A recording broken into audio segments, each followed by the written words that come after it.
Fortunately, not all rivalries end that way.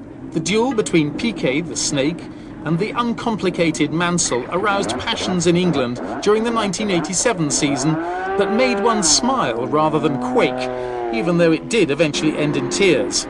But one has to admit that the difference between these two characters, teammates at Williams, seemed so characteristic as to be comic. Frank Williams, however, didn't always see the funny side. We have a problem, as you've seen in many other teams from time to time, when you have two super competitive drivers who are both out there to win, and despite your best intentions, you can't give races at the cost of one driver to the other. It is next to impossible for one man in a competitive environment to say to another competitor, very sorry, but you're not going to win today, you must slow down.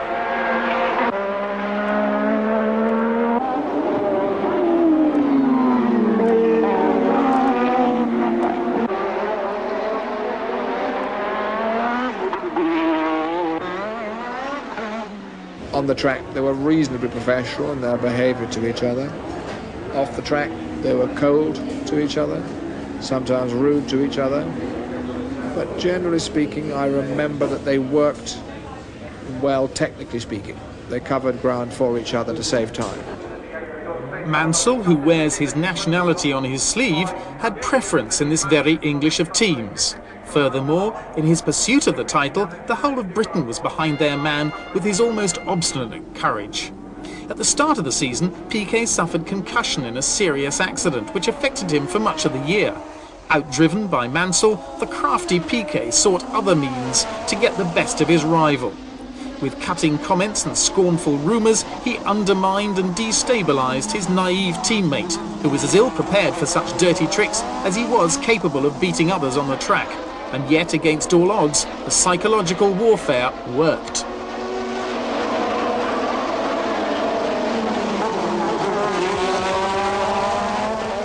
Although Mansell seemed to have shrugged off Piquet's destabilising, he then made two fundamental mistakes, which first of all spoiled and then totally ended his chances of winning the world title.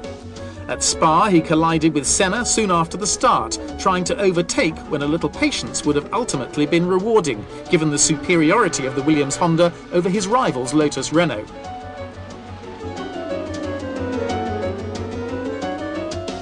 And then at Suzuka, when putting too much emphasis on gaining pole position, he crashed, damaging vertebrae in an accident which sent him to hospital and opened up the way for Piquet to claim his third title.